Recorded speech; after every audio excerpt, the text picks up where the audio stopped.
اب محبت کرنے کو کوئی تقاضے ہیں اہل بیت سے؟ بے شک، ان کنتم تحبون اللہ فاتبعونی، اللہ سے محبت کا تقاضا بھی ہے کہ اتباع رسالت کرو.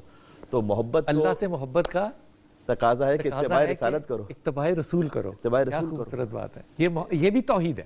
یہ دیکھیں اتباع رسول اللہ سے محبت ہے. توحید کی سادہ ڈیفینیشن عرض کرتا ہوں. آپ نے ایک ایسا فقرہ کہا، توحید یہ ہے کہ اللہ کو مانو، اللہ جس کو منوا رہا ہے اس کو ویسا مانو. ہائے ہائے ہائے ہائے ہائے، واہ واہ واہ واہ واہ، کیا بات ہے، کیا بات ہے. اگر اللہ کو یہ مانا جملہ پھر سے لے کہیے، کیا خوبصورت جملہ. اللہ جس کو چاہتا ہے، جس کو منوانا چاہتا ہے اسے مانو.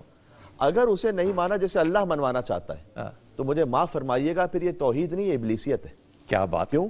6000 سال کی تو وہ بھی عبادت کر کے بیٹھا ہوا ہے، پھر مشکل کیا ہے؟ سجدے تو کر کے بیٹھا ہوا ہے، رکوع و نمازیں تو کر کے بیٹھا ہوا ہے، اسے نہیں مان رہا جیسے اللہ منوانا چاہتا ہے. کیا بات ہے، کیا اس کے سامنے نہیں جھک رہا. جو اللہ کے منوائے ہوئے کو نہ مانے اس کی توحید ابلیسی توحید ہے. کیا بات. کہنے میں کوئی مثال دی ہے. کیا یہ اللہ سبحانہ وتعالیٰ نے قرآن میں کہا توحید ہے ہی نہیں، وہ جی اس لیے ابلیسیت ہے. اب وہ جو ابلیسیت ہے وہ اللہ کے بنائے ہوئے کے سامنے نہیں جھک رہا. اور اس نے اللہ سبحانہ وتعالیٰ سے ایک ڈیل بھی کرنے کی کوشش کی تھی. ویسے اس نے کہا پروردگار مجھے یہ ایک سجدہ معاف کر دے، میں روئے زمین پر اتنے سجدے کروں گا جو کسی نے نہیں کیا.